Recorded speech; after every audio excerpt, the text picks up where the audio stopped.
Ilahi anta maksudi wa ridhaka matlubi ahtini mahabbatak wa ma'rifatak. Bismillahirrahmanirrahim. Assalamualaikum warahmatullahi wabarakatuh.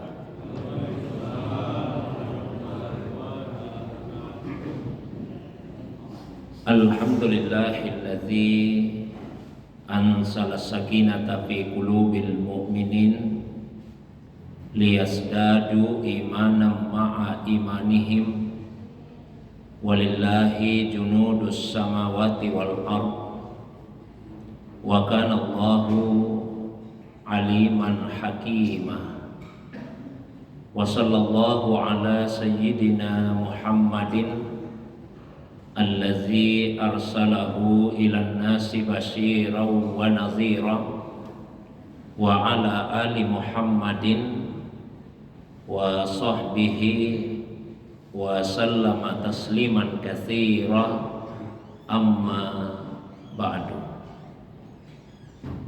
Bapak Ibu jamaah maghrib yang semoga dirahmati, dimuliakan oleh Allah Subhanahu wa taala. Alhamdulillah, pada malam ini, hari Kamis malam Jumat, tanggal 6 Februari tahun 2025 Masehi, bertepatan dengan tanggal 8 Sya'ban tahun 1446 Hijriah, kembali kita dihadirkan, dipertemukan oleh Allah Subhanahu wa taala dalam majelis yang semoga dimuliakan ini untuk melanjutkan kembali kajian kita, membaca satu kitab dalam ilmu tasawuf, yaitu kitab Ar-Risalatu Al-Qushairiyatu fi ilmi tasawufi, satu kitab yang ditulis oleh Al-Arifu Billah Al-Allamah Abu Al-Qasim Abdul Karim bin Hawazin Al-Qushairi An-Naisaburi qaddasallahu sirrahu. Beliau lebih populer dengan sebutan Imam Al-Qushairi. Salawat dan salam semoga tercurah pada kekasih kita Rasulullah Muhammad sallallahu alaihi wasallam, begitu pula kepada keluarga, para sahabat dan pengikutnya. Beliaulah yang diutus oleh Allah Subhanahu wa taala dengan membawa syariat dan hakikat. Insyaallah malam ini kita lanjutkan kembali bacaan kita terhadap kitab Ar-Risalah Al-Qushairiyah, masih dalam bagian pembahasan memahami beberapa istilah yang sering digunakan di dalam ilmu tasawuf. Masih tersisa 3 istilah, yaitu an-nafsu, kemudian ar-ruh, dan as-sir. Malam ini saya bacakan tentang an-nafsu dengan huruf fa yang disukun, an-nafsu. Karena pertemuan yang sebelumnya kita pernah membahas tentang an-nafas dengan huruf fa yang dibaca fathah, nafas. Ya, jadi nafas dan nafsu itu 2 hal yang berbeda.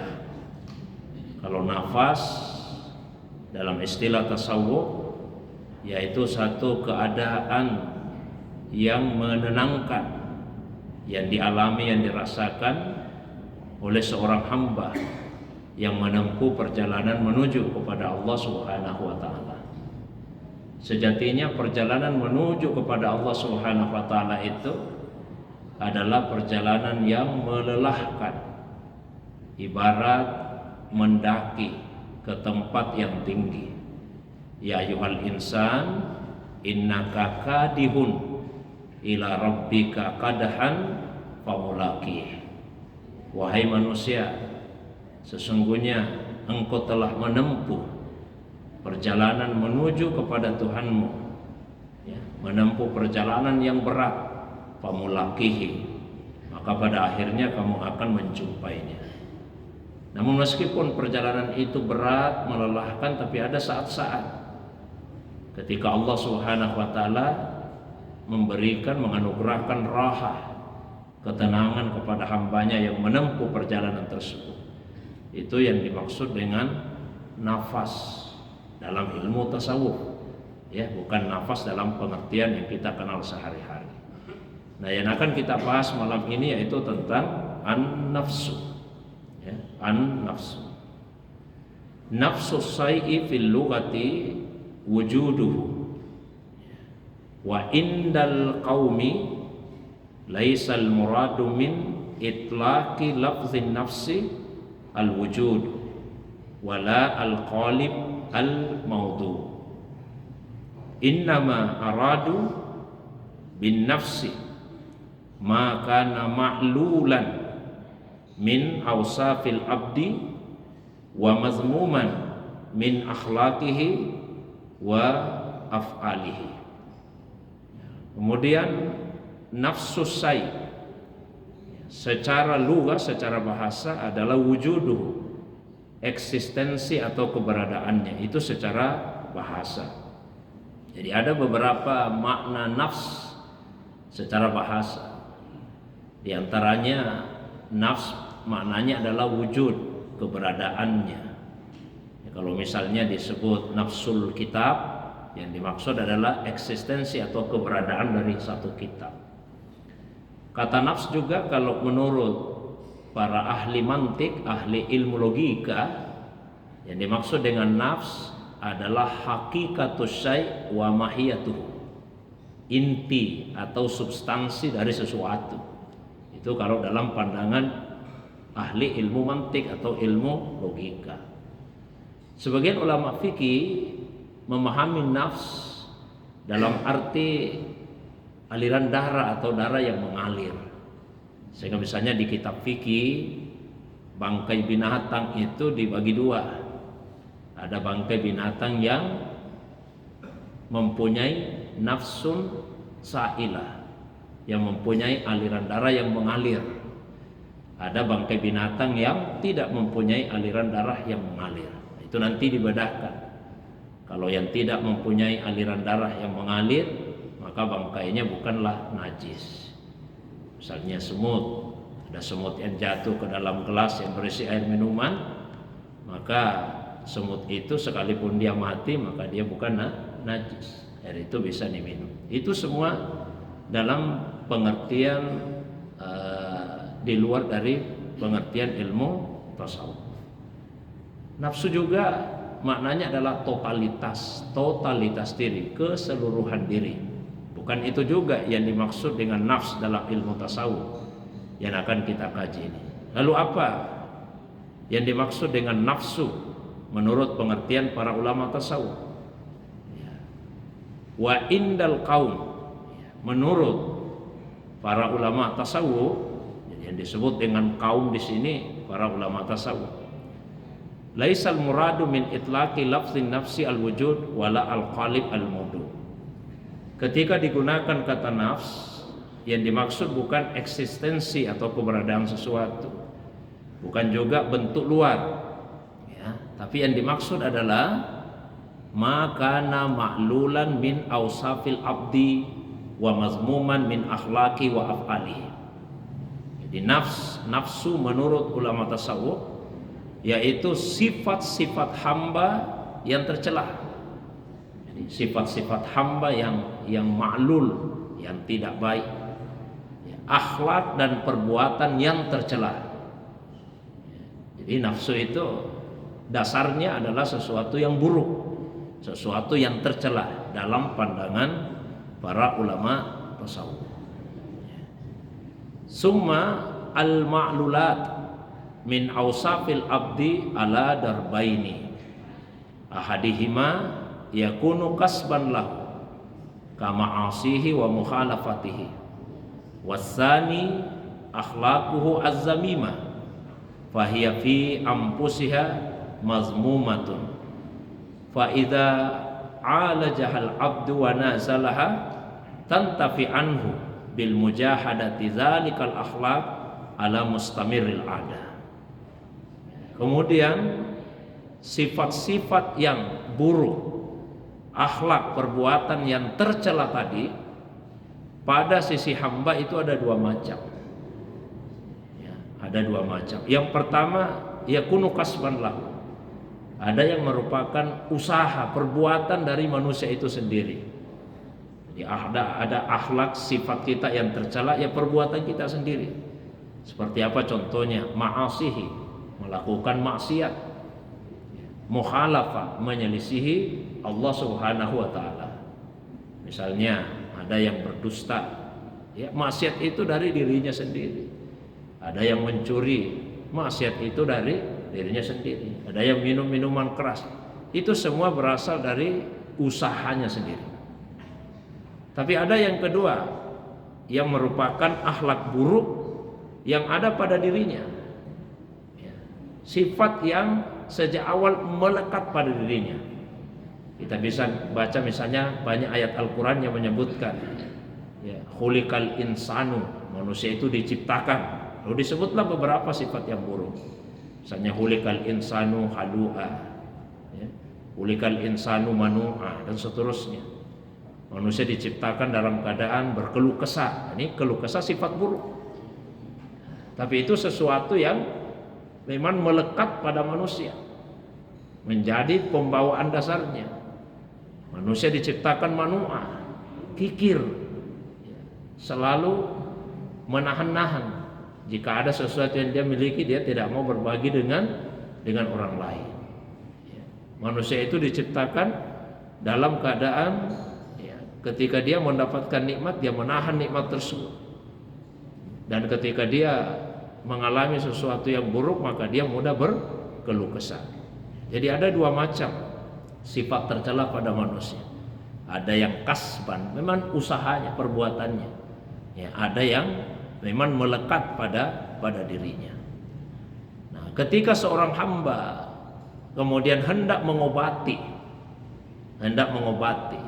sifat buruk yang ada pada dirinya tersebut, nasalah, melawannya dengan sekuat tenaga, maka sifat buruk itu akan hilang dengan mujahadah, ya, dengan bermujahadah, melawan akhlak yang buruk tersebut secara terus menerus.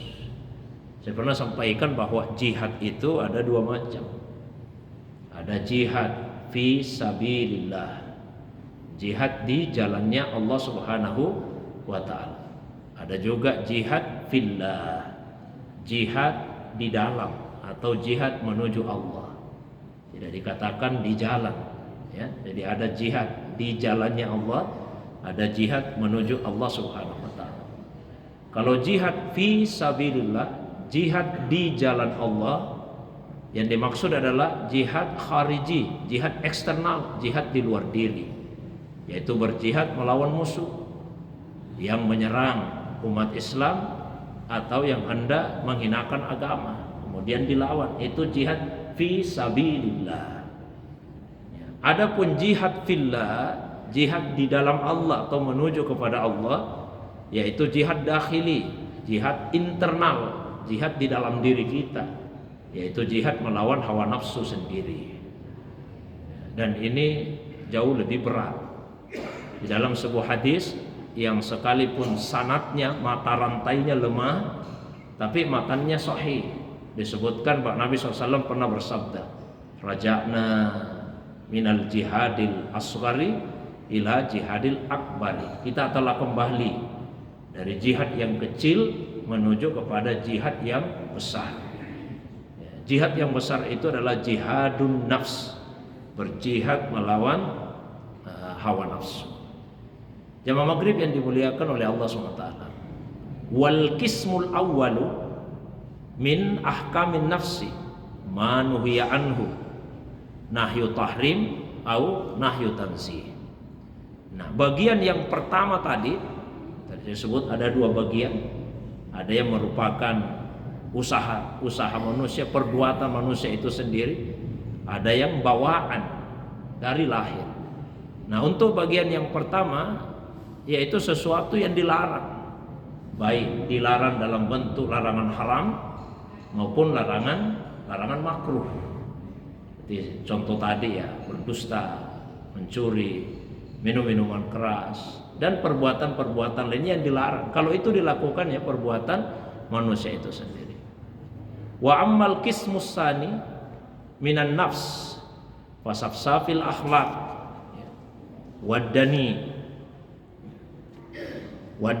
minha hadza hadduhu alal jumlah summa tafsiluha fal kibar wal ghadad wal hikd wal hasad wa su'il khuluq wa qillatil ihtimal wa ghairu zalika minal akhlaqil mazmumah. Kemudian bagian kedua, tadi bagian pertama yang perbuatan syirik. Bagian yang kedua yang merupakan bawaan, yaitu akhlak-akhlak yang rendah, sifat-sifat yang rendah. Itu secara global. Adapun rinciannya disebutlah beberapa contoh, sifat takabur. Kemudian yang berikutnya emosi, lalu dengki, iri hati, akhlak yang buruk, ketidakmampuan untuk memikul beban, dan akhlak-akhlak buruk yang lainnya. Disebut beberapa contoh. Yang paling pertama takabur, karena dosa yang paling susah dimaafkan oleh Allah SWT, yaitu dosa yang disebabkan oleh sifat takabur. Bahkan takabur di dalam hadis Nabi sebutkan merupakan satu di antara 3 induk sifat-sifat tercela. Jadi ada 3 induk dari sifat-sifat yang tercela. Dan Nabi ingatkan, fattaquhunna wahzarhunna. Jagalah dirimu dari ketiga sifat itu dan waspadalah darinya. Karena inilah penyebab kesalahan-kesalahan awal yang dilakukan oleh makhluk. Yang pertama, iyyakum wal kibar, jauhi sifat takabur. Fa inna iblisa hamalahul kibar ala alla yasjudu li Adam. Karena iblis itu tidak mau sujud kepada Nabi Adam, penyebabnya apa? Sifat takabur.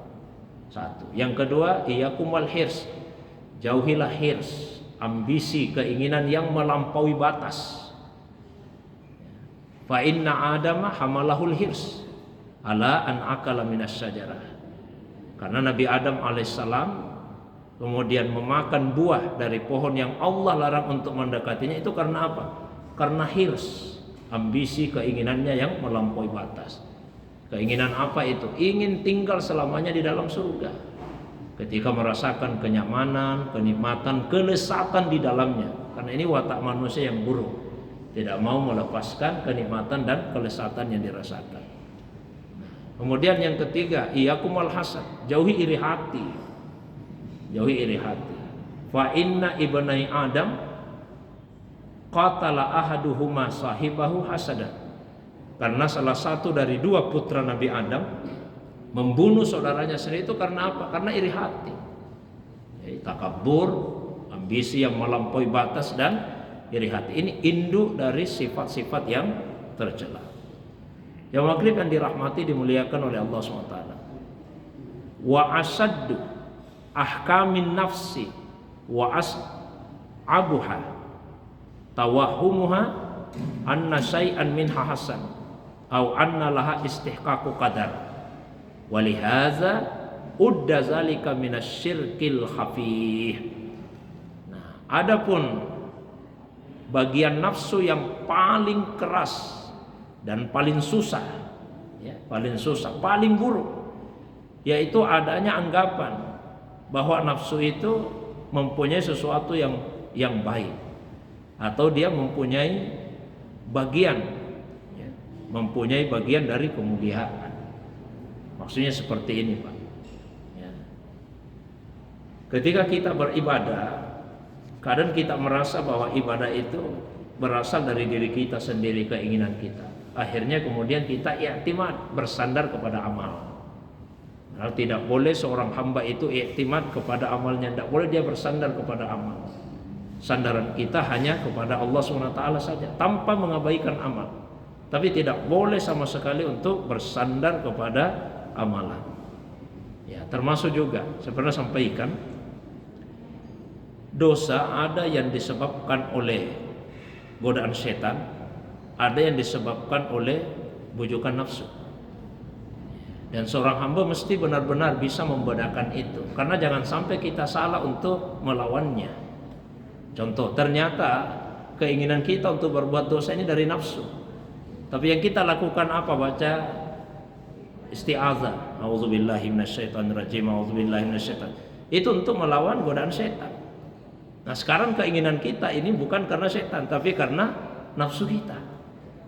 Atau kebalikannya, kita digoda oleh setan untuk melakukan dosa.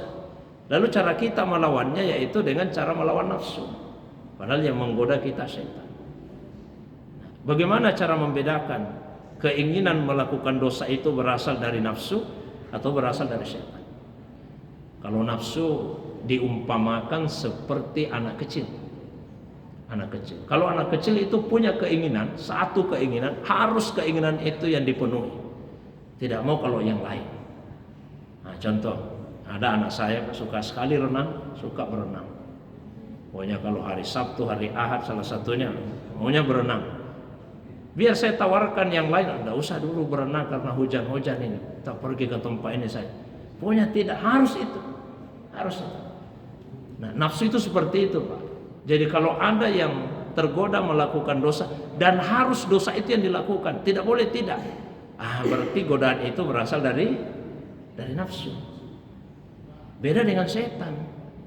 Kalau setan itu tidak peduli dosa apa yang dilakukan oleh orang ini, yang penting dia berbuat dosa saja. Jadi pada saat kita digoda untuk melakukan satu dosa tidak jadi, setan akan alihkan ke dosa yang lain. Kalau nafsu begitu tidak bisa, dia selesai. Tapi kalau setan tidak.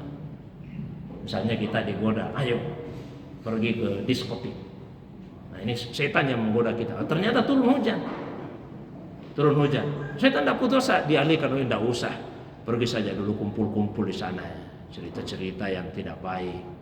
Dialihkan ke dosa yang lain. Beda kalau nafsu, pokoknya harus berangkat. Apapun yang terjadi itu kalau nafsu. Kalau setan dia akan alihkan ke dosa yang lain. Waktu kita mau ke masjid tadi, kan digoda setan. Tidak usah ke masjid. Hujan-hujan lagi. Salat di rumah saja dulu misalnya. Kita mampu melawan godaan setan itu. Apakah kemudian setan berhenti? Tidak, dialihkan lagi. Oh ya sudah, kalau begitu ke masjid saja. Tapi tunggu-tunggu redanya hujan sebentar.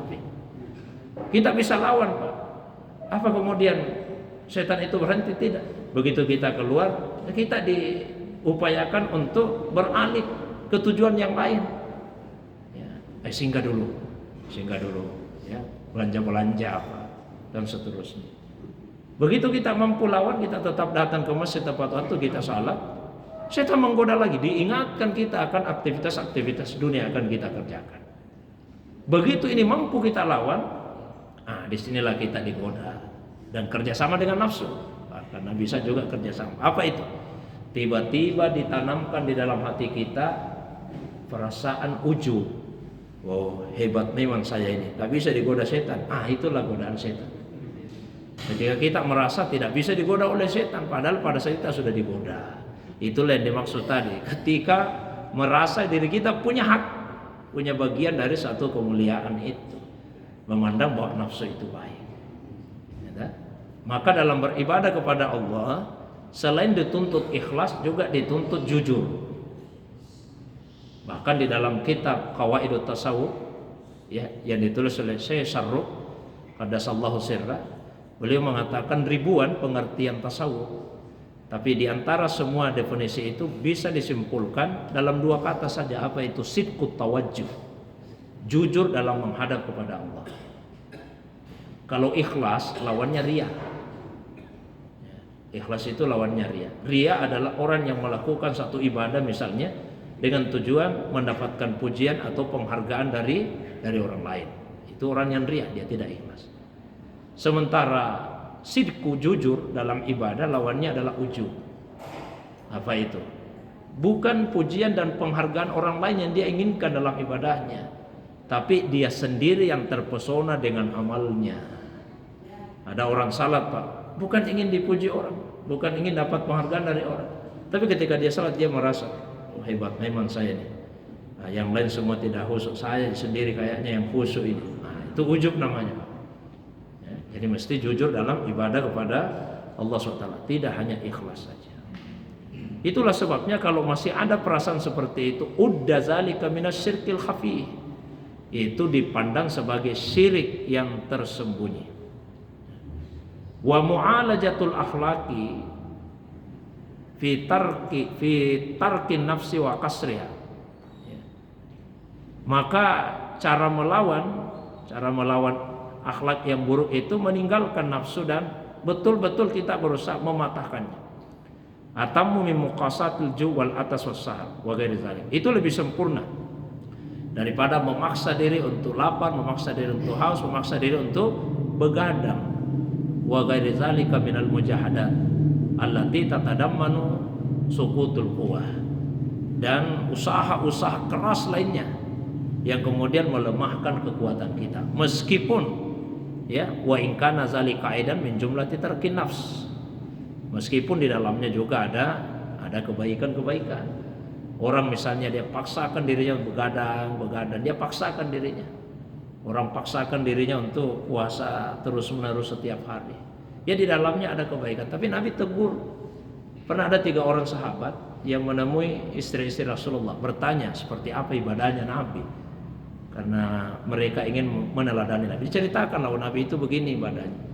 Justru ketiga sahabat tadi memandang ibadahnya Nabi ternyata sedikit, tidak sebanyak yang kita kira. Tapi mereka memaklumi ya beliau kan Nabi, dosa banyak-banyak. Kita yang bukan Nabi ini mesti lebih banyak lagi. Maka salah satu di antara ketiganya bercita-cita, kalau saya setiap malam sepenuh malam saya gunakan salat, tidak pernah saya tidur. Pokoknya salat malam terus. Yang kedua mengatakan kalau saya tiap hari saya puasa, tidak pernah saya tidak puasa. Yang kedua mengatakan kalau saya tidak akan menikah. Ya, pokoknya saya mau lemahkan syahwat saya, tidak boleh saya menikah. Dan Nabi tegur. Kata Nabi, saya juga salat malam. Ya. Amma ana usalli wa ana arqud. Tapi saya juga tetap tidur, tetap ada istirahat. Ana asumu wa ana uftir. Saya juga sering puasa. Tapi tidak tiap hari puasa. Ada saat juga saya tidak puasa. Dan saya kata Nabi tidak menjauhi pernikahan. Ana atasawwajun nisa. Saya menikahi mereka. Itu Pak sebagian dari tentang nafsu ini masih ada lanjutannya mungkin. Pertemuan depan masih pembahasan tentang nafs ya. Seperti biasa kalau ada yang ingin didiskusikan, ada yang ingin disempurnakan baik yang berkaitan dengan isi kitab tadi atau masalah agama yang lain di luar dari apa yang saya sampaikan, saya persilakan.